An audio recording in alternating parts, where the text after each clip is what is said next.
कहे गावा।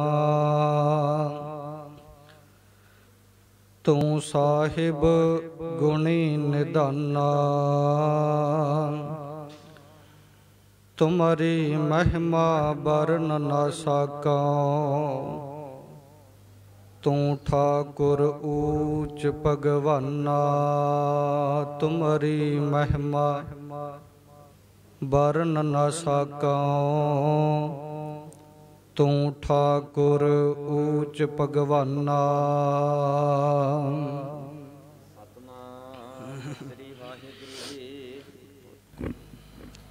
वाहिगुरु जी। तनासरी महला पंजवा। जब ते दर्शन भेटे साधु, भले दिनस होए आए। महा आनंद सदा कर कीर्तन, पुरख बेदाता पाए।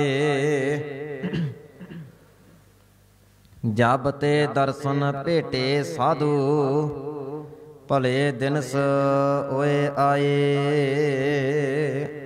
परम सन्मान योग, परम पूजनीक, जुगो जुग अटल।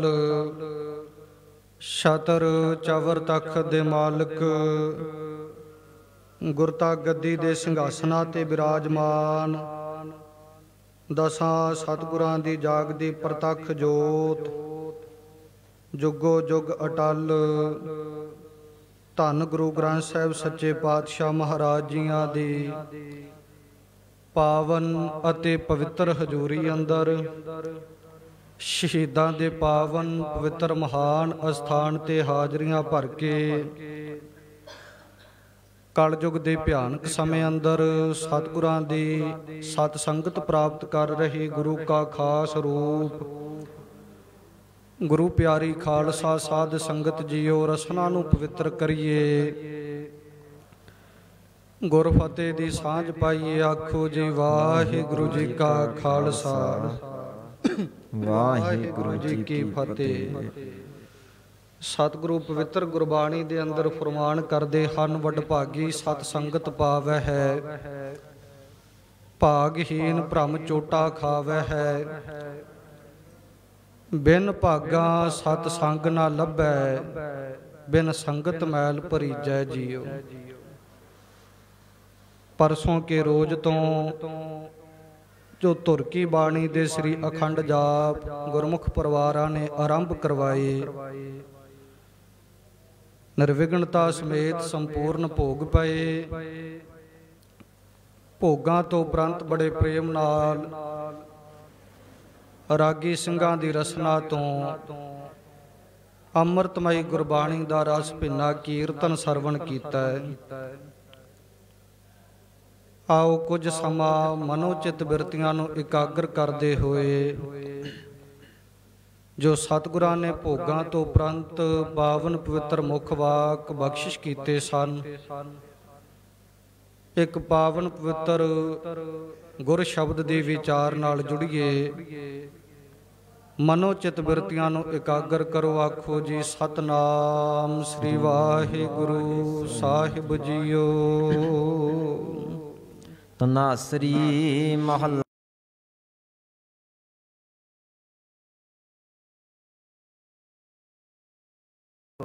भले दिनस होए आए। पावन पवित्र शब्द धनासरी राग दे अंदर धन श्री गुरु अर्जन देव पातशाह महाराज किरपा करते हुए 671 अंग दे उपर सुभाईमान करते हैं।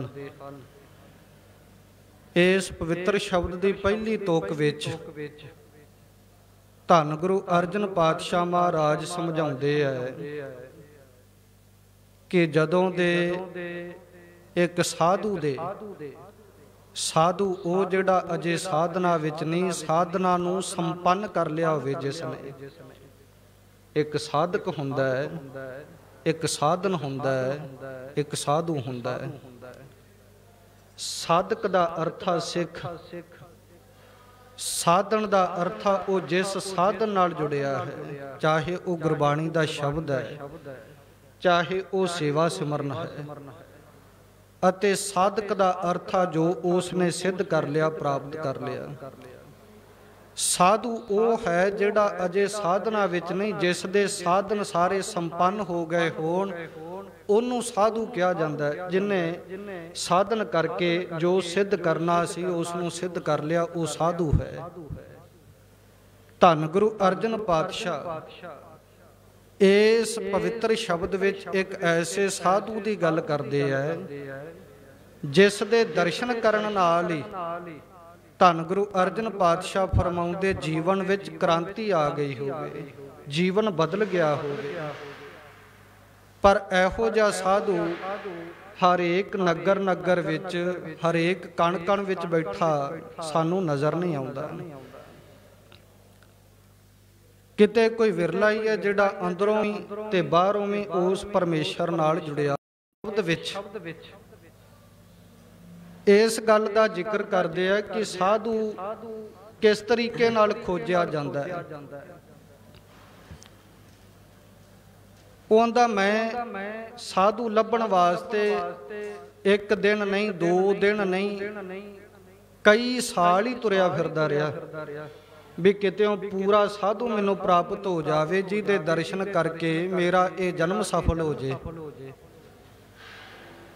ਉਹ ਲਿਖਦਾ ਰਹਿਓ ਸੰਤ ਹਉ ਟੋਲ, ਸਾਧ ਬਹੁ ਤੇਰੇ ਡਿਠੇ, ਸੰਨਿਆਸੀ ਤਪਸੀਆ ਹੈ, ਮੁਖ ਹੋ ਇਹ ਪੰਡਿਤ ਮਿੱਠੇ। ਅਰਥ ਕਹਿਣ ਲੱਗਾ ਵੀ ਇੱਥੇ ਬੈਠ ਕੇ ਉਹਦਾ ਸਿਮਰਨ ਕਰ, ਨਾਮ ਜਪ। ਜੇ ਤੇ ਪ੍ਰੇਮ ਨਾਲ ਜਪੇਗਾ ਤੇ ਤੈਨੂੰ ਇੱਥੇ ਬੈਠਿਆਂ ਨੂੰ ਹੀ ਦਰਸ਼ਨ ਹੋ ਜਾਣਗੇ। ਜੇ ਅੰਦਰ ਭਾਵਨਾ ਹੋਈ, ਸੱਚੀ ਭਾਵਨਾ ਹੋਈ,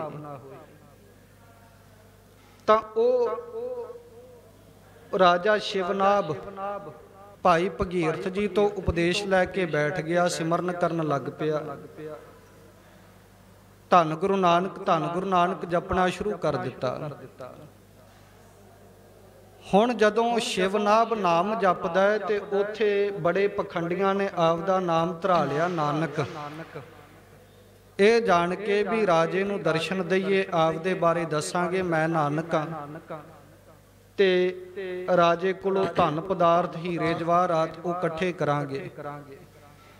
ਏਦਾਂ ਰਾਜਾ ਸ਼ਿਵਨਾਭ ਉਹਦੇ ਪਾਸ ਬੜੇ ਸਾਧੂ ਚੱਲ ਕੇ ਆਉਣ ਲੱਗ ਪਏ। ਆ ਕੇ ਕਿਆ ਕਰਨ, ਮੈਂ ਹੀ ਨਾਨਕ ਹਾਂ। ਤੇ ਜਦੋਂ ਰਾਜਾ ਸ਼ਿਵਨਾਭ ਉਹਨਾਂ ਨਾਲ ਗੱਲਬਾਤ ਕਰਿਆ ਕਰੇ, ਬਚਨ ਬਿਲਾਸ ਕਰਿਆ ਕਰੇ, ਤੇ ਉਹ ਧੰਨ ਗੁਰੂ ਨਾਨਕ ਸਾਹਿਬ ਦੀ ਬਰਾਬਰੀ ਕਿਸ ਤਰ੍ਹਾਂ ਕਰ ਸਕਦੇ ਆ। ਜਿਵੇਂ ਗੁਰਬਾਣੀ ਚਾਹੁੰਦਾ ਨਾ, ਕੀਟਾ ਆਈ ਰੀਸ, ਆਕਾਸ਼ ਵਿੱਚ ਪੰਛੀਆਂ ਨੂੰ ਉੱਡਦਿਆਂ ਵੇਖ ਕੇ, ਉਡਾਰੀ ਮਾਰਦਿਆਂ ਵੇਖ ਕੇ, ਧਰਤੀ ਤੇ ਤੁਰੀ ਜਾਂਦੀ ਕੀੜੀ ਦੇ ਮਨ ਵਿੱਚ ਕਈ ਵਾਰ ਖਿਆਲ ਆ ਜਾਂਦਾ ਵੀ ਆਓ ਆਕਾਸ਼ ਵਿੱਚ ਪੰਛੀ ਉਡਾਰੀ ਮਾਰਦਾ ਪਿਆ, ਮੈਂ ਵੀ ਉੱਡਾਂ। ਪਰ ਉਹ ਕੱਲਾ ਸੋਚ ਹੀ ਸਕਦਾ ਹੈ, ਆਕਾਸ਼ ਵਿੱਚ ਉਡਾਰੀ ਨਹੀਂ ਮਾਰ ਸਕਦਾ। ਸਤਿਗੁਰੂ ਫਰਮਾਉਂਦੇ ਏਦਾਂ ਉਹਨਾਂ ਦੇ ਮਨ ਅੰਦਰ ਰੀਸ ਕਰਨ ਦੀ ਇੱਛਾ ਤਾਂ ਪੈਦਾ ਹੋਈ ਵੀ ਅਸੀਂ ਗੁਰੂ ਨਾਨਕ ਬਣ ਕੇ ਜਾਈਏ, ਪਰ ਗੁਰੂ ਨਾਨਕ ਤੇ ਕੇਵਲ ਇੱਕ ਹੈ। ਨਾ ਕੋ ਹੋਆ ਨਾ ਕੋ ਹੋਏ, ਜਿੱਦਾਂ ਦਾ ਉਹ ਹੈ, ਜਿੱਦਾਂ ਦੇ ਉਸ ਵਿੱਚ ਗੁਣ ਹਨ, ਉਹ ਗੁਰੂ ਨਾਨਕ ਕੇਵਲ ਇੱਕ ਹੀ ਹੋਇਆ, ਨਾ ਪਹਿਲਾਂ ਸੀ, ਨਾ ਹੈ, ਨਾ ਅੱਗੇ ਹੋਵੇਗਾ। ਜਿਹੜਾ ਚੇਤੇ ਕਰਦਾ ਹੈ ਉਹਨੂੰ ਦਰਸ਼ਨ ਦੇ ਜਾਂਦਾ ਹੈ। ਤਾਂ ਏਦਾਂ ਬੜੇ ਸਾਧੂ ਚੱਲ ਕੇ ਗਏ, ਪਰ ਨਿਸ਼ਾ ਕਿਸ ਦੇ ਕੋਲੋਂ ਵੀ ਨਾ ਹੋਈ। ਸਾਰੇ ਪਖੰਡੀ ਨਿਕਲੇ। ਜਦੋਂ ਪਰਖ ਕਰਦਾ ਸੀ ਸਾਰੇ ਝੜ ਜਾਂਦੇ ਸਨ। ਹਰ ਇੱਕ ਦੇ ਕੋਲ ਰਾਜਾ ਸ਼ਿਵਨਾਭ ਪਰਖ ਕਰਨ ਵਾਸਤੇ ਵੇਸ਼ਵਾਵਾਂ ਨੂੰ ਭੇਜਿਆ ਕਰਦਾ ਸੀ। ਜਦੋਂ ਏਦਾਂ ਖਿੱਚ ਰਾਜੇ ਸ਼ਿਵਨਾਭ ਨੇ ਪੈਦਾ ਕਰਤੀ ਧੰਨ ਗੁਰੂ ਨਾਨਕ ਸਾਹਿਬ ਦੇ ਅੰਦਰ, ਫਿਰ ਮਹਾਰਾਜ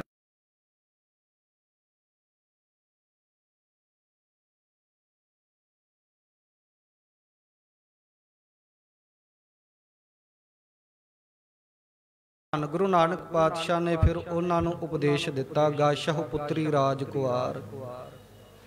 फिर राजे शिवनाभ नूं निशा हुई, तसल्ली हुई भी मैं जिन्हां दा नाम जपदा हां, जिन्हां दे दर्शन करने चाहुंदा सां, ਇਹ ਉਹ ਧੰਨ ਗੁਰੂ ਨਾਨਕ ਆ। ਨਾਮ ਕਰਕੇ बड़े साधु संत मिल जाणगे, पर करनी करके कोई एक अद्धा वो विरला ही हुंदा जिहड़ा अंदरों ते बाहरों पूर्ण होवे। गुरबाणी ने धन गुरु नानक साहब सच्चे पातशाह ने जिहड़े सिख दी घाड़त घड़ी है ना, वो सिख महाराज ने अंदरों भी पूर्ण बनाया ते बाहरों भी। तुसीं कई इदां दे संसार अंदर धर्म वेखोगे ਜਿਹੜੇ ਧਰਮ ਜਾਂ ਤੇ ਕੇਵਲ ਬਾਹਰੋਂ ਹੀ ਆਪਣਾ ਆਪ ਨਿਖਾਰਨ ਵਾਸਤੇ ਉਪਦੇਸ਼ ਦਿੰਦੇ ਆ, ਤੇ ਜਾਂ ਕੱਲਾ ਅੰਦਰੋਂ ਹੀ ਮਨ ਪਵਿੱਤਰ ਕਰਨ ਦਾ ਉਪਦੇਸ਼ ਦੇਣਗੇ, ਬਾਹਰੋਂ ਉਹਨਾਂ ਦਾ ਜੀਵਨ ਵੇਖੋਗੇ ਤੇ ਗੰਦਗੀ ਦਾ, ਬਾਹਰ ਦੀ ਉਹਨਾਂ ਦੀ ਕੋਈ ਸਫਾਈ ਨਹੀਂ। ਆ ਸਰੇਵੜਾ ਪੰਥ ਸੁਣਿਆ ਹੋਵੇਗਾ, ਇਹ ਸਰੇਵੜੇ ਪੰਥ ਅਹਿੰਸਾਵਾਦੀ ਆ। ਬਾਹਰ ਦਾ ਜੀਵਨ ਇਹਨਾਂ ਦਾ ਐ ਮੈਲ ਦਾ ਭਰਿਆ ਵਾ, ਤੇ ਅੰਦਰ ਇਹ ਪਰਮੇਸ਼ਰ ਦੀ ਹੋਂਦ ਨੂੰ ਸਵੀਕਾਰ ਕਰਦੇ ਆ। ਗੁਰੂ ਨਾਨਕ ਸਾਹਿਬ ਨੇ ਜਿੱਥੇ ਬਾਹਰ ਦਾ ਖਾਣਾ ਪੀਣਾ ਸਾਡਾ ਉਹ ਪਵਿੱਤਰ ਰੱਖਿਆ, ਬਾਹਰ ਦੀ ਸੁਚਮਤਾ ਦਾ ਜਿੱਥੇ ਉਪਦੇਸ਼ ਦਿੱਤਾ ਹੈ, ਉੱਥੇ ਮਨ ਪਵਿੱਤਰ ਕਰਨ ਦਾ ਵੀ ਹੈ। ਤੇ ਜਿੱਥੇ ਕੇਵਲ ਤੇ ਕੇਵਲ ਇਦਾਂ ਦਾ ਜੀਵਨ ਹੈ ਜਿਹੜਾ ਇਹ ਕਵੇ ਮਨ ਪਵਿੱਤਰ ਆ, ਪਰ ਬਾਹਰ ਦਾ ਜੀਵਨ ਵੇਖਿਆ ਜਾਵੇ ਤਾਂ ਪਵਿੱਤਰ ਨਹੀਂ, ਤਾਂ ਸਤਿਗੁਰੂ ਨੇ ਸਵੀਕਾਰ ਨਹੀਂ ਕੀਤਾ। ਗੁਰਬਾਣੀ ਦਾ ਅਸੀਂ ਸ਼ਬਦ ਪੜ੍ਹਦੇ ਹਾਂ, ਸਿਰ ਖੋਹਾਏ ਪੀਐ ਮਲਵਾਣੀ, ਝੂਠਾ ਮੰਗ ਮੰਗ ਖਾਹੀ। ਇਹ ਸ਼ਬਦ ਉਹਨਾਂ ਵਾਸਤੇ ਮਹਾਰਾਜ ਨੇ ਵਰਤਿਆ ਜਿਹੜੇ ਕਹਿੰਦੇ ਮਨ ਤੇ ਪਵਿੱਤਰ ਹੈ, ਬਾਹਰ ਦੀ ਪਵਿੱਤਰ ਦਾ ਲੋੜ ਨਹੀਂ। ਇਹ ਸ਼ਬਦ ਦੀ ਵਿਆਖਿਆ ਪੜਿਓ। ਸਿਰ ਖੋਹਾਏ ਪੀਐ ਮਲਵਾਣੀ, ਜਿਹੜੇ ਸਿਰ ਵੀ ਨਹੀਂ ਵਾਹੁੰਦੇ, ਉਹ ਇੰਨੇ ਕੁ ਸਰੇਵੜੇ ਹਿੰਸਾਵਾਦੀ ਵੀ ਸਿਰ ਦੇ ਵਿੱਚ ਵੀ ਜੀਵ ਆ, ਤੇ ਨਾ ਉਹ ਨਹਾਉਂਦੇ ਆ ਵੀ ਪਾਣੀ 'ਚ ਵੀ ਕਿਰਮਾ ਨਾ, ਤੇ ਨਾ ਉਹ ਦਾਤਨ ਵਗੈਰਾ ਕਰਦੇ ਆ, ਕੀੜਾ ਜੰਮਿਆ ਹੁੰਦਾ ਦੰਦਾਂ ਤੇ ਏਡਾ ਕੋਨਾ ਦਾ ਜੀਵਨ ਗਰਕ ਭਰਿਆ। ਸਿਰ ਖੋਹਾਏ ਪੀਐ ਮਲਵਾਣੀ, ਝੂਠਾ ਮੰਗ ਮੰਗ ਖਾਹੀ, ਫੋਲ ਫਦੀਹਤ ਮੋਹ ਲੈਣ ਪੜਾਸਾ, ਪਾਣੀ ਦੇਖ ਸਗਾਹੀ। ਭੇਡਾਂ ਵਾਂਗੀ ਸਿਰ ਖੋਹਾਇਨ, ਭਰੀਨ ਹੱਥ ਸੁਆਹੀ। ਤਾਂ ਇਸ ਤਰੀਕੇ ਦਾ ਜੀਵਨ ਵੀ ਮਹਾਰਾਜ ਨੇ ਸਵੀਕਾਰ ਨਹੀਂ ਕੀਤਾ। ਸਤਿਗੁਰੂ ਕਹਿੰਦੇ ਅੰਦਰੋਂ ਤੇ ਬਾਹਰੋਂ ਪਵਿੱਤਰ ਹੋਵੇ, ਉਹ ਸਾਧੂ ਹੈ, ਉਹ ਸਿੱਖ ਹੈ, ਉਹ ਸਾਧਨਾ ਕਰਨ ਵਾਲਾ ਹੈ। ਭੱਟ ਭਿੱਖਾ ਜੀ ਆਪਣੇ ਉਸ ਸ਼ਬਦ ਵਿੱਚ ਬਿਆਨ ਕਰਦੇ ਆ, ਹਰ ਇੱਕ ਨੂੰ ਸਾਧੂ ਨਹੀਂ ਕਿਹਾ ਜਾ ਸਕਦਾ। ਬਾਹਰੀ ਲਿਬਾਸ ਵੇਖ ਕੇ ਬਾਹਰੋਂ ਪਵਿੱਤਰ ਹੈ, ਪਰ ਅੰਦਰੋਂ ਵੀ ਵੇਖੋ ਰੱਬ ਨਾਲ ਜੁੜਿਆ ਹੋਇਆ ਕਿ ਨਹੀਂ, ਕਿ ਕੱਲਾ ਲਿਬਾਸ ਕਰਕੇ ਹੀ ਆ, ਜਾਂ ਕੱਲਾ ਅਸੀਂ ਸੁਣਨ ਵਿੱਚ ਵੇਖੀਏ ਤੇ ਕਹਿਣੀ ਕਰਕੇ ਬੜੇ ਉੱਚੇ ਸੁੱਚੇ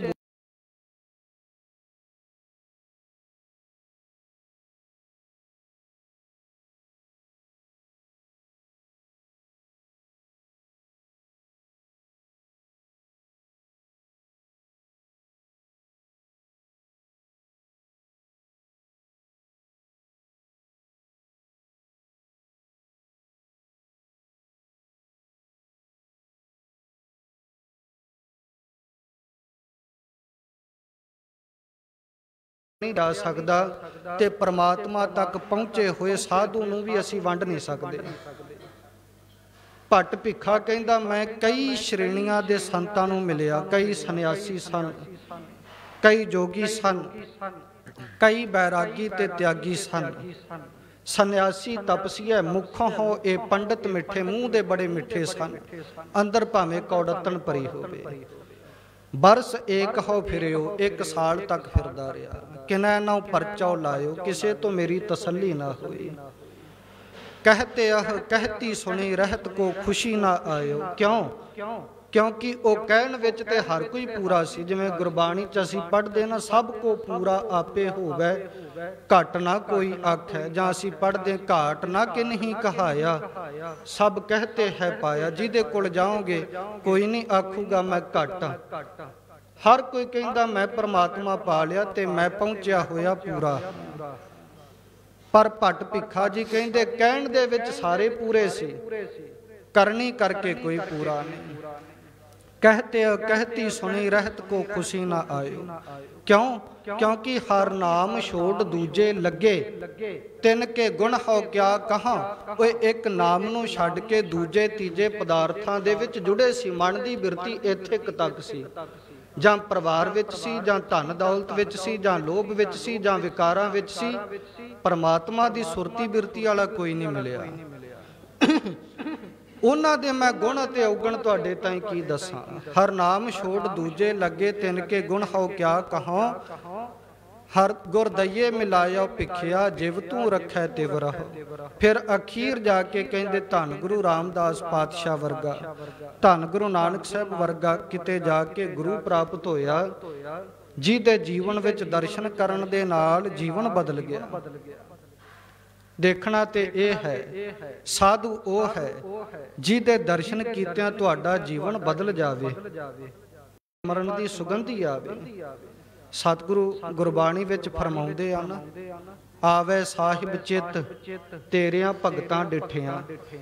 ਤੇ ਅੱਜ ਕੱਲ ਬਹੁਤਾ ਕੀ ਵੇਖਦੇ ਆ, ਸਾਧੂ ਇਦਾਂ ਦੇ ਵੇਖੀਏ ਜਿਹੜਾ ਮਹਿੰਗੀ ਗੱਡੀ ਕੋਲ ਰੱਖਦਾ ਹੋਵੇ, ਚੰਗੇ ਕੱਪੜੇ ਕੋਲ ਪਾਏ ਹੋਣ, ਹੱਥ ਜੋੜ ਕੇ ਗੋਡੀਆਂ ਹੱਥ ਲਾ ਕੇ ਤੇ ਮੰਗੀਏ ਮਹਾਰਾਜ ਇਦਾਂ ਦੀ ਗੱਡੀ ਮੇਰੇ ਕੋਲ ਵੀ ਹੋਵੇ, ਇਦਾਂ ਦੇ ਕੱਪੜੇ ਮੇਰੇ ਕੋਲ ਵੀ ਹੋਣ। ਪਰ ਚੇਤੇ ਰੱਖਿਆ ਜੀ, ਜ਼ਰੂਰੀ ਨਹੀਂ ਵੀ ਇੱਥੇ ਉਹਨਾਂ ਚੀਜ਼ਾਂ ਦਾ ਖੰਡਨ ਹੈ ਤੇ ਉਹ ਸਾਧੂ ਹੋ ਨਹੀਂ ਸਕਦਾ। ਕਹਿਣ ਤੋਂ ਭਾਵ ਹੈ ਵੀ ਅੰਦਰੋਂ ਬਾਹਰੋਂ ਜੁੜਿਆ ਹੋਵੇ, ਉਹਦੇ ਬਚਨ ਉਹਦੇ ਉਪਦੇਸ਼ ਸੁਣ ਕੇ ਤੁਹਾਡੇ ਮੂੰਹੋਂ ਆਪ ਮੁਹਾਰੇ ਪਰਮਾਤਮਾ ਦਾ ਨਾਮ ਨਿਕਲੇ, ਪਰਮਾਤਮਾ ਦੀ ਯਾਦ ਨਿਕਲੇ। ਜਾਣ ਲਿਆ ਜੇ ਵੀ ਇਹਦੇ ਅੰਦਰ ਵੀ ਸੱਚ ਬੈਠਾ ਹੋਵੇਗਾ। ਮੈਂ ਕੁਝ ਕੁ ਪ੍ਰੋਫੈਸਰਾਂ ਦੀਆਂ ਕਿਤਾਬਾਂ ਪੜ੍ਹੀਆਂ। ਇੱਕ ਪਟਿਆਲੇ ਦਾ ਸੀ ਪ੍ਰੋਫੈਸਰ, ਸੰਤ ਜਰਨੈਲ ਸਿੰਘ ਦੇ ਸਮੇਂ ਹੋਇਆ। ਉਹ ਆਪਣੀ ਸਵੈ ਜੀਵਨੀ ਕਿਤਾਬ ਵਿੱਚ ਲਿਖਦਾ ਹੈ, ਕਹਿੰਦਾ ਜਦੋਂ ਸੰਤ ਜਰਨੈਲ ਸਿੰਘ ਸਪੀਚ ਦਿਆ ਕਰਦੇ ਸਨ ਨਾ, ਤੇ ਮੈਲਾ ਜਿਹੜਾ ਅੰਦਰੋਂ ਜਿੰਨਾ ਪਵਿੱਤਰ ਹੈ ਉਹ ਬਚਨ ਕਰਾਰੀਆਂ ਚਪੇੜਾਂ ਦੇ ਵਾਂਗ ਵੱਜਦੇ ਆ। ਐ ਮਨਾ ਗੁਰਬਾਣੀ ਕੀ ਸਮਝਾਉਂਦੀ ਹੈ ਤੇ ਮੇਰਾ ਮਨ ਕਿੱਥੇ ਖਲੋਤਾ ਹੈ। ਪਰ ਇਹ ਸੱਚਾਈ ਹੈ ਵੀ ਅਸੀਂ ਸੁਣਨ ਦੇ ਪਤਾ ਕੀ ਆਦੀ ਹੋ ਗਏ ਆ। ਜਿੱਦਾਂ ਦਾ ਸਾਡਾ ਸੁਭਾਅ ਹੈ ਉਹ ਸੁਣ, ਜਿਹਨੂੰ ਸੁਣ ਕੇ ਮਨ ਦਾ ਸੁਭਾਅ ਬਦਲਿਆ ਜਾਵੇ। ਉਦਾਂ ਦੀ ਕਥਾ ਸੁਣਨੀ ਅਸੀਂ ਛੱਡਤੀ, ਉਦਾਂ ਦਾ ਕੀਰਤਨ ਸੁਣਨਾ ਅਸੀਂ ਛੱਡਤਾ। ਜਿਹੜੀ ਕਥਾ ਨੇ ਸਾਡਾ ਮਨ ਬਦਲਣਾ ਸੀ, ਅਸੀਂ ਉਹਦੇ ਬੋਲ ਸੁਣਨ ਵਾਸਤੇ ਬੈਠਦੇ ਹਾਂ ਜਿੱਦਾਂ ਦੇ ਸਾਡੇ ਮਨ ਦੀ ਆਦਤਾਂ ਪਹਿਲਾਂ ਹੀ ਹੋਣ। ਜੇ ਮਨ ਦੀਆਂ ਆਦਤਾਂ ਬੁਰੀਆਂ ਨੇ, ਸੰਸਾਰੀ ਨੇ, ਤੇ ਉਦਾਂ ਦੀ ਹੀ ਕਥਾ ਸੁਣਨੀ ਪਸੰਦ ਕਰਦੇ ਆ ਜਿੱਦਾਂ ਦੇ ਸਾਡੇ ਮਨ ਦੇ ਆਦਤ, ਸਾਡੇ ਮਨ ਦੇ ਔਗਣ ਹਨ। ਪਰ ਗੁਰਬਾਣੀ ਸੁਣ, ਜਿਹਨੂੰ ਸੁਣ ਕੇ ਮਨ ਦੇ ਅੰਦਰ ਸ਼ਰਮਿੰਦਗੀ ਮਹਿਸੂਸ ਹੋਵੇ।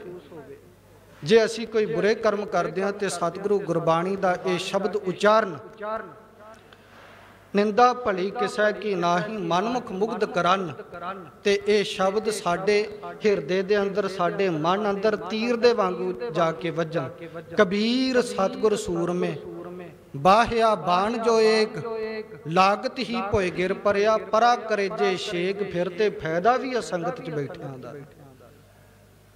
ਜੇ ਕੋਈ ਨਾ ਕੋਈ ਗੁਰੂ ਸਾਹਿਬ ਦਾ ਬਚਨ ਤੀਰ ਵਾਂਗ ਜਾ ਕੇ ਮਨ ਚ ਲੱਗੇ ਤੇ ਮਨ ਜਿਹੜਾ ਉਹ ਘਾਇਲ ਹੋ ਜਾਵੇ, ਜ਼ਖਮੀ ਹੋ ਜਾਵੇ ਕਿ ਸਤਿਗੁਰੂ ਪਾਤਸ਼ਾਹ ਆ ਉਪਦੇਸ਼ ਕਰਦੇ ਤੇ ਮਨਾ ਤੂੰ ਕੀ ਕਰਮ ਕਰਦਾ। ਸਤਿਗੁਰੂ ਫਰਮਾਉਂਦੇ ਜੇ ਜੀਵਨ ਅੰਦਰ ਏਦਾਂ ਦੇ ਕਿਸੇ ਪੂਰਨ ਸਾਧੂ ਦਾ, ਸੰਤ ਦਾ ਦਰਸ਼ਨ ਹੋ ਜਾਵੇ ਤਾਂ ਫਿਰ ਮਹਾਰਾਜ ਫਰਮਾਉਂਦੇ ਜੀਵਨ ਅੰਦਰ ਕ੍ਰਾਂਤੀ ਆ ਸਕਦੀ ਹੈ, ਜੀਵਨ ਬਦਲ ਸਕਦਾ ਹੈ। ਧੰਨ ਗੁਰੂ ਅਰਜਨ ਪਾਤਸ਼ਾਹ ਉਚਾਰਨ ਕਰਦੇ, ਜਬ ਤੇ ਦਰਸ਼ਨ ਭੇਟੇ ਸਾਧੂ। ਜਦੋਂ ਇਦਾਂ ਦੇ ਸਾਧੂ ਦੇ ਜਿਹੜਾ ਅੰਦਰੋਂ ਤੇ ਬਾਹਰੋਂ ਪਵਿੱਤਰ ਹੈ, ਜਿਹੜਾ ਰੱਬ ਨਾਲ ਜੁੜਿਆ ਹੈ, ਉਹਦੇ ਦਰਸ਼ਨ ਭੇਟੇ। ਭੇਟੇ ਦਾ ਅਰਥ ਪ੍ਰਾਪਤ ਹੋਏ ਤਾਂ ਭਲੇ ਦਿਨਸ ਹੋਏ ਆਏ।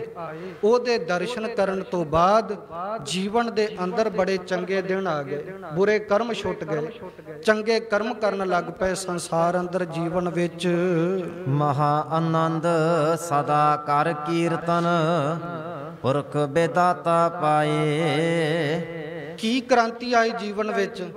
ਸਦਾ ਕਰ ਕੀਰਤਨ। ਕਹਿੰਦੇ ਉਹਦੇ ਦਰਸ਼ਨ ਕਰਨ ਤੋਂ ਬਾਅਦ ਮਨ ਸਦਾ ਹਮੇਸ਼ਾ ਹੀ ਕੀਰਤਨ ਦਾ ਅਰਥ ਹੁੰਦਾ ਉਹ ਕੀਰਤਨ ਨਹੀਂ ਜਿਹੜਾ ਕੇਵਲ ਸਾਜ਼ਾਂ ਨਾਲ ਹੀ ਕੀਤਾ ਜਾਵੇ। ਗੁਰਬਾਣੀ ਚ ਕੀਰਤਨ ਸ਼ਬਦ ਬਹੁਤ ਵਾਰ ਆਇਆ। ਕੀਰਤਨ ਦਾ ਅਰਥ ਹੈ ਕੀਰਤੀ ਤੋਂ ਕੀਰਤਨ ਸ਼ਬਦ ਬਣਿਆ। ਕੀਰਤੀ ਦਾ ਅਰਥ ਹੁੰਦਾ ਵਡਿਆਈ। ਉਹ ਵਡਿਆਈ ਭਾਵੇਂ ਗਾ ਕੇ ਕੀਤੀ ਜਾਵੇ, ਭਾਵੇਂ ਪੜ੍ਹ ਕੇ ਕੀਤੀ ਜਾਵੇ, ਤੇ ਉਹਨੂੰ ਕੀਰਤਨ ਕਿਹਾ ਜਾਂਦਾ। ਕੀਰਤਨ ਦਾ ਅਰਥ ਆ ਉਹ ਬੋਲ, ਉਹ ਬਚਨ ਜਿਸ ਵਿੱਚ ਪਰਮਾਤਮਾ ਦੀ ਸਿਫਤੋ ਸਲਾਹ ਕੀਤੀ ਜਾਵੇ, ਉਸਤਤ ਕੀਤੀ ਜਾਵੇ, ਉਹਨੂੰ ਕੀ ਕਹਿੰਦੇ ਆ? ਕੀਰਤਨ। ਐਸਾ ਦਰਸ਼ਨ ਸਾਧੂ ਦਾ ਕੀਤਾ। ਉਹਦੇ ਦਰਸ਼ਨਾਂ ਤੋਂ ਬਾਅਦ ਮਨ ਹਰ ਵਕਤ ਹਮੇਸ਼ਾ ਕੀਰਤਨ ਵਿੱਚ ਪਰਮਾਤਮਾ ਦੀ ਯਾਦ ਵਿੱਚ ਜੁੜਿਆ ਰਿਹਾ ਤੇ ਉਸ ਯਾਦ ਵਿੱਚ ਬੜਾ ਆਨੰਦ ਪੈਦਾ ਹੋਇਆ, ਮਹਾ ਆਨੰਦ। ਅਸੀਂ ਸੰਸਾਰ ਦੇ ਆਨੰਦ ਵਿੱਚ ਗਰਸੇ ਹੋਏ ਹਾਂ। ਕੋਈ ਬੰਦਾ ਲਿਖਦਾ ਹੈ, ਵਿਦਵਾਨ, ਵਿਸ਼ਿਆ ਆਨੰਦ ਸੰਸਾਰ ਹੈ, ਭਜਨਾਨੰਦ ਹਰਦਾਸ, ਬ੍ਰਹਮਾਨੰਦ ਜੀਵਨ ਮੁਕਤ ਭਈ ਬਾਸ਼ਨਾ ਨਾਸ। ਜਿਹੜਾ ਸੰਸਾਰ ਵਿੱਚ ਜੁੜਿਆ ਉਹਨੂੰ ਸੰਸਾਰ ਆਨੰਦ ਆਇਓ। ਅਬ ਹੁਣ ਅਸੀਂ ਉਸ ਰਾਮ ਵਿਆਪਕ ਪਰਮੇਸ਼ਰ ਦੇ ਜਸ ਨੂੰ ਗਾਉਣਾ ਕੀਤਾ ਹੈ। ਇੱਥੇ ਰਾਮ ਸ਼ਬਦ ਵਰਤਿਆ ਹੈ। ਰਾਮ ਦਾ ਅਰਥ ਹੈ ਵਿਆਪਕ। ਆਮ ਤੌਰ ਤੇ ਗੁਰਬਾਣੀ ਵਿੱਚ ਰਾਮ ਸ਼ਬਦ ਉੱਥੇ ਵੀ ਆਇਆ ਹੈ ਜਿੱਥੇ ਤ੍ਰੇਤੇ ਯੁੱਗ ਦੇ ਅਵਤਾਰੀ ਪੁਰਸ਼ ਭਗਵਾਨ ਰਾਮਚੰਦਰ ਦੀ ਗੱਲ ਕੀਤੀ ਹੈ। ਕਿਸੇ ਵਿਦਵਾਨ ਨੇ ਲਿਖਿਆ ਨਾ, ਏਕ ਰਾਮ ਦਸ਼ਰਥ ਕਾ ਬੇਟਾ, ਏਕ ਰਾਮ ਘਟ ਘਟ ਕਾ ਬੇਤਾ। ਇੱਥੇ ਪਹਿਲੇ ਵਾਲੇ ਰਾਮ ਦੀ ਨਹੀਂ, ਦੂਜੇ ਵਾਲੇ ਰਾਮ ਦੀ ਗੱਲ ਕੀਤੀ ਹੈ ਜਿਹੜਾ ਘਟਾ ਘਟਾਂ ਦੀਆਂ ਬੇਤਾ ਜਾਣਨ ਵਾਲਾ ਹੈ। ਅਬ ਮੋਹੇ ਰਾਮ ਜਸੋ ਮਨ ਗਾਇਓ।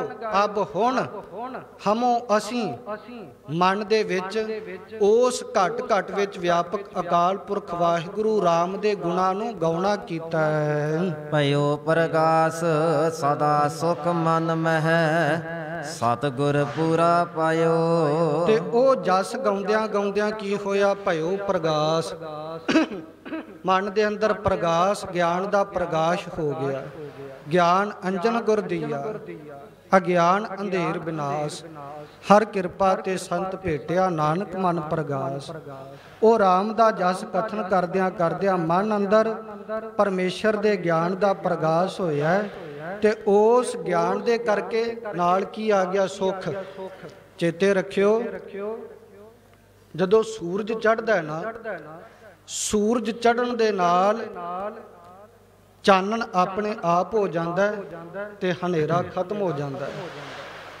ਜਦੋਂ ਪਰਮੇਸ਼ਰ ਦੀ ਪ੍ਰਾਪਤੀ ਹੁੰਦੀ ਹੈ ਨਾ, ਕੋਈ ਬੰਦਾ ਇਹ ਨਹੀਂ ਕਹਿ ਸਕਦਾ ਵੀ ਮੈਨੂੰ ਪਰਮਾਤਮਾ ਤਾਂ ਮਿਲ ਗਿਆ ਪਰ ਅਜੇ ਗਿਆਨ ਨਹੀਂ ਹੋਇਆ। ਕਦੇ ਕਿਸੇ ਬੰਦੇ ਨੇ ਇਹ ਆਖਿਆ ਸੂਰਜ ਚੜ੍ਹ ਗਿਆ ਪਰ ਅਜੇ ਹਨੇਰਾ ਨਹੀਂ ਮਿਟਿਆ। ਜੇ ਸੂਰਜ ਚੜੂਗਾ ਤਾਂ ਚਾਨਣ ਵੀ ਨਾਲ ਹੋਵੇਗਾ। ਜੇ ਪਰਮਾਤਮਾ ਦੀ ਪ੍ਰਾਪਤੀ ਹੋਊਗੀ ਤੇ ਨਾਲ ਗਿਆਨ ਵੀ ਆਊਗਾ। ਤੇ ਜੇ ਗਿਆਨ ਆ ਗਿਆ ਤੇ ਗਿਆਨ ਸਾਰੇ ਸੁੱਖਾਂ ਦਾ ਮੂਲ ਹੈ, ਮੁੱਢ ਹੈ। ਜੇ ਅਸੀਂ ਦੁਖੀ ਆ ਤੇ ਦੁੱਖ ਦਾ ਉਦਾਂ ਤੇ ਬੜੇ ਕਾਰਨ, ਕੋਈ ਕਿਸੇ ਕਾਰਨ ਕਰਕੇ ਦੁਖੀ ਆ, ਕੋਈ ਕਿਸੇ ਕਾਰਨ ਕਰਕੇ ਦੁਖੀ ਹੈ, ਪਰ ਮੇਨ ਕਾਰਨ ਜਿਹੜਾ ਉਹ ਅਗਿਆਨ ਹੈ। ਜਦੋਂ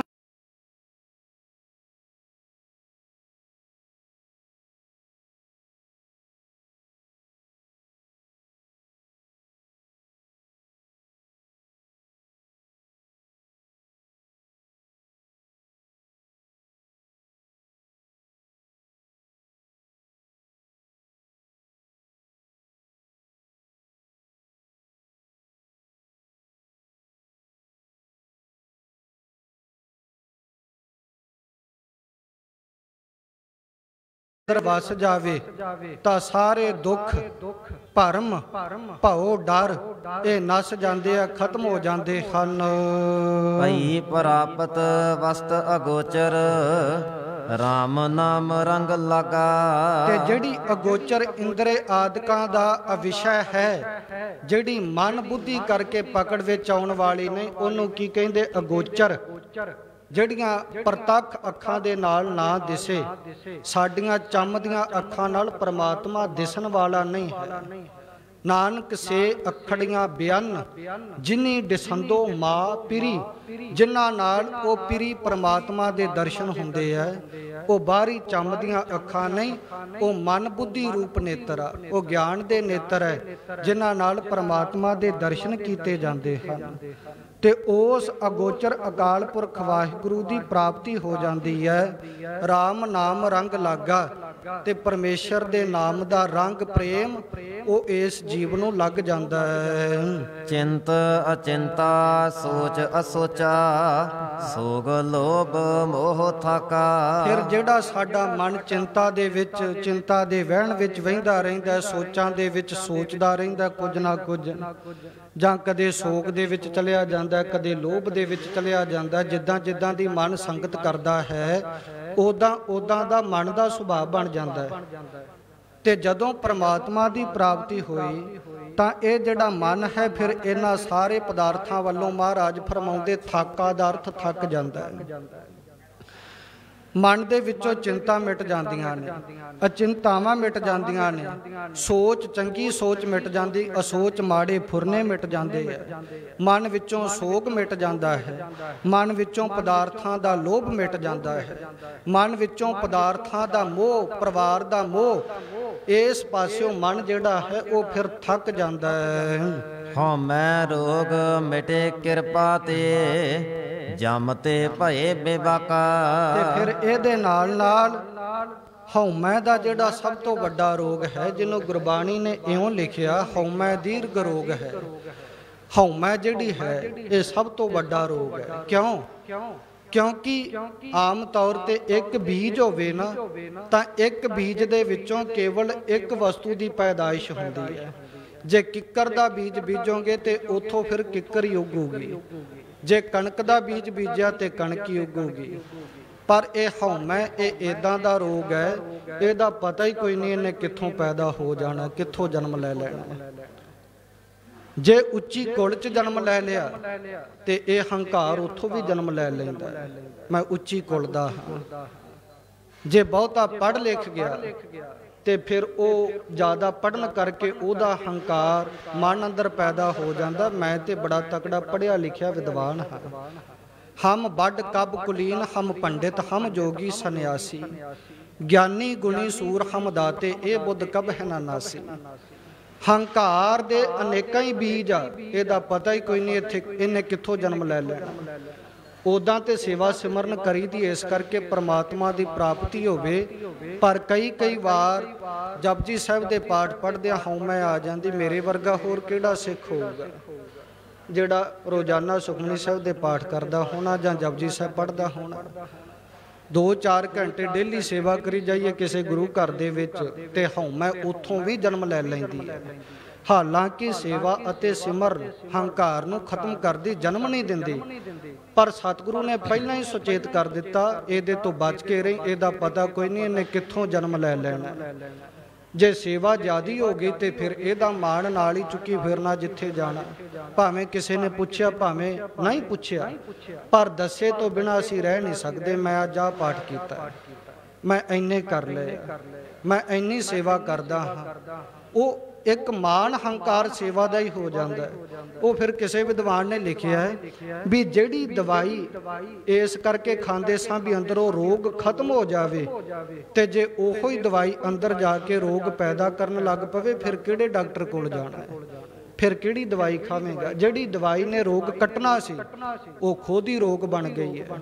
ਜਿਹੜੀ ਸੇਵਾ ਤੇ ਸਿਮਰਨ ਨੇ ਅੰਦਰੋਂ 5 ਵਿਕਾਰ ਖਤਮ ਕਰਨੇ ਸਨ, ਕੱਟਣੇ ਸਨ, ਉਥੋਂ ਹੰਕਾਰ ਨੇ ਫਿਰ ਜਨਮ ਲੈ ਲਿਆ। ਤਾਂ ਤੇ ਸਤਿਗੁਰੂ ਇੱਥੇ ਸਮਝਾਉਂਦੇ ਹਨ, ਹਉਮੈ ਰੋਗ ਮਿਟੇ ਕਿਰਪਾ ਤੇ। ਇਹ ਜਿਹੜਾ ਹਉਮੈ ਦਾ ਰੋਗ ਹੈ, ਇਹ ਤੇ ਸੇਵਾ ਸਿਮਰਨ ਕਰਕੇ ਨਾ ਗੁਰੂ ਸਾਹਿਬ ਅੱਗੇ ਅਰਦਾਸ ਬੇਨਤੀ ਹੀ ਕਰਿਆ ਕਰੋ, ਮਹਾਰਾਜ ਮੈਂ ਤੁੱਛ ਜੇ ਸੇਵਕ ਨੇ, ਜਿੰਨੀ ਕੁ ਤੁਸੀਂ ਕਿਰਪਾ ਕੀਤੀ ਉਹਨਾਂ ਕੁ ਨਿਤਨੇਮ ਕੀਤਾ, ਸੇਵਾ ਸਿਮਰਨ ਕੀਤੀ ਹੈ, ਕਿਰਪਾ ਕਰਕੇ ਇਹਨੂੰ ਪ੍ਰਵਾਨ ਕਰ ਲਿਓ ਤੇ ਇਹਦੇ ਹਉਮੈ ਦੇ ਰੋਗ ਤੋਂ ਬਚਾਈ ਰੱਖਿਓ।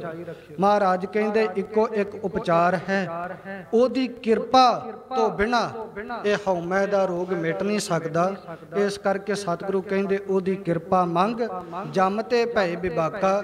ਜੇ ਹਉਮੈ ਦਾ ਰੋਗ ਮਿਟ ਗਿਆ ਤੇ ਜਮਾ ਤੋਂ ਫਿਰ ਬੇਬਾਕ ਹੋ ਜਾਵੇਗਾ, ਜਮਾ ਦਾ ਕੋਈ ਡਰ ਨਹੀਂ। ਗੁਰ ਕੀ ਟਹਿਲ ਗੁਰੂ ਕੀ ਸੇਵਾ, ਗੁਰ ਕੀ ਆਗਿਆ ਪਾਣੀ। ਜਿਸ ਸਿੱਖ ਦੀ ਟਹਿਲ ਸੇਵਾ ਅਤੇ ਜਿਹੜਾ ਸਿੱਖ ਗੁਰੂ ਦੀ ਆਗਿਆ ਨੂੰ ਆਪਣੇ ਮਨ ਅੰਦਰ ਭਾਣੀ ਭਾ ਲਵੇ, ਮਹਾਰਾਜ ਨੇ ਜੋ ਹੁਕਮ ਕੀਤਾ ਉਹਨੂੰ ਪ੍ਰਵਾਨ ਕਰ ਲਵੇ, ਗੁਰੂ ਸਾਹਿਬ ਦੀ ਟਹਿਲ ਦੇ ਵਿੱਚ, ਗੁਰੂ ਦੀ ਸੇਵਾ ਵਿੱਚ ਹਰ ਵਕਤ ਤਤਪਰ ਰਵੇ। ਕਹੋ ਨਾਨਕ ਜਿਨ ਜਮ ਤੇ ਕਾਢੇ, ਤਿਸ ਗੁਰ ਕੈ ਕੁਰਬਾਨੀ। ਸਤਿਗੁਰੂ ਫਰਮਾਉਂਦੇ ਜਿਹੜੇ ਗੁਰੂ ਨੇ ਤੈਨੂੰ ਜਮਾ ਦੇ ਰਸਤੇ ਤੋਂ ਬਾਹ ਪਕੜ ਕੇ ਬਾਹਰ ਕੱਢ ਲਿਆ ਹੈ, ਉਸ ਗੁਰੂ ਤੋਂ ਕੁਰਬਾਨ ਜਾਇਆ ਕਰ ਤੇ ਉਸ ਗੁਰੂ ਦੀ ਟਹਿਲ ਕਰਿਆ ਕਰ, ਉਸ ਗੁਰੂ ਦੀ ਸੇਵਾ ਕਰਿਆ ਕਰ।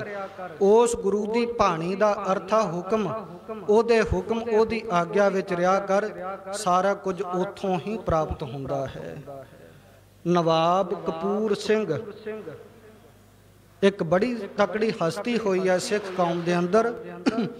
10ਵੇਂ ਪਾਤਸ਼ਾਹ ਤੋਂ ਬਾਅਦਾਂ ਜ਼ਕਰੀਆ ਖਾਂ ਦੇ ਸਮੇਂ 1734 ਈਸਵੀ ਦੇ ਵਿੱਚ ਜਦੋਂ ਜ਼ਕਰੀਆ ਖਾਂ ਦੇ ਵੱਲੋਂ ਪਹਿਲਾਂ ਤੇ ਬੜੇ ਜ਼ੁਲਮ ਢਾਏ ਗਏ, ਫਿਰ ਜਦੋਂ ਸਿੰਘਾਂ ਦਾ ਬੋਲਬਾਲਾ ਕਾਫੀ ਹੋ ਗਿਆ ਤੇ ਜ਼ਕਰੀਆ ਖਾਂ ਨੂੰ ਡਰ ਪੈ ਗਿਆ।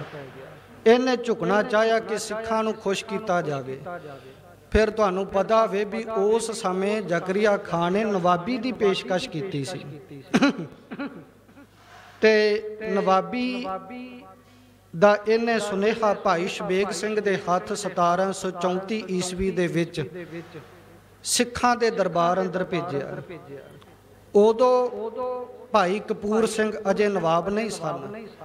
ਇਹ ਸੰਗਤਾਂ ਦੇ ਵਿੱਚ, ਸਿੱਖਾਂ ਦੇ ਵਿੱਚ ਪੱਖਾ ਝੱਲਦੇ ਪਏ ਸੀ।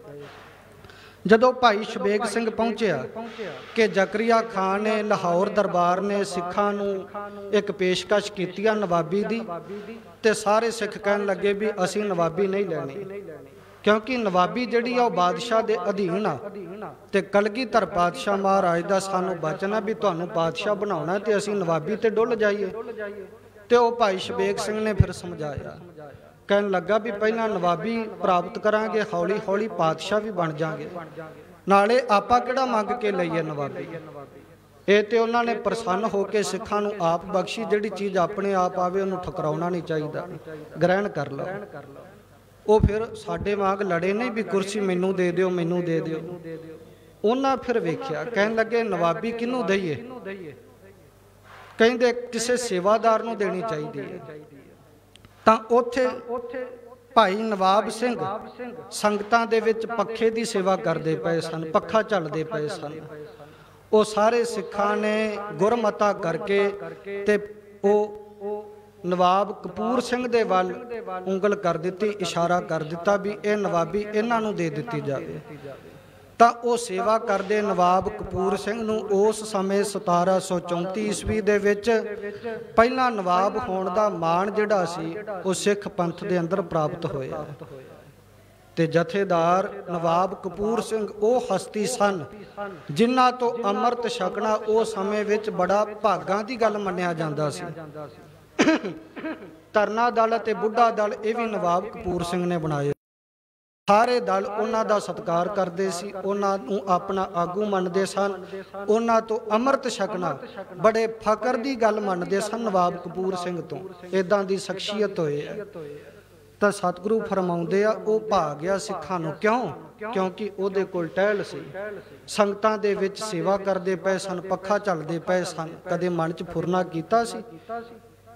ਪਰ ਪਰਮੇਸ਼ਰ ਦੀ ਦਰਗਾਹ 'ਚ ਉਹਦੀ ਸੇਵਾ ਭਾ ਗਈ ਤੇ ਉਹਨੂੰ ਨਵਾਬ ਕਪੂਰ ਸਿੰਘ ਬਣਾ ਦਿੱਤਾ। ਤਾਂ ਸਤਿਗੁਰੂ ਫਰਮਾਉਂਦੇ ਜਿਹੜਾ ਸਿੱਖ ਅਕਾਲ ਪੁਰਖ ਨੂੰ ਭਾ ਜਾਵੇ, ਜਿਹਦੀ ਸੇਵਾ ਭਾ ਜਾਵੇ, ਉਹ ਫਿਰ ਸੰਸਾਰ ਦੇ ਅੰਦਰ ਵੀ ਸੁੱਖ ਭੋਗਦਾ ਤੇ ਪਰਲੋਕ ਵਿੱਚ ਵੀ। ਹੋਈਆਂ ਭੁੱਲਾਂ ਚੁੱਕਾਂ ਦੀ ਖਿਮਾ ਬਖਸ਼ਣੀ ਜੀ, ਅੱਗੇ ਵਾਸਤੇ ਸਮਤ ਬਖਸ਼ਣੀ। 2 ਪੰਕਤੀਆਂ ਪੜ੍ਹ ਕੇ ਸਮਾਪਤੀ ਹੈ। ਗੁਰ ਕੀ ਟਹਿਲ ਗੁਰੂ ਕੀ ਸੇਵਾ, ਗੁਰ ਕੀ ਆਗਿਆ ਪਾਣੀ। ਕਹੋ ਨਾਨਕ ਜਿਨ ਜਮ ਤੇ ਕਾਢੇ, ਤਿਸ ਗੁਰ ਕੈ ਕੁਰਬਾਣੀ। ਵਾਹਿਗੁਰੂ ਜੀ ਕਾ ਖਾਲਸਾ, ਵਾਹਿਗੁਰੂ ਜੀ ਕੀ ਫਤਿਹ। ਉਹਨਾਂ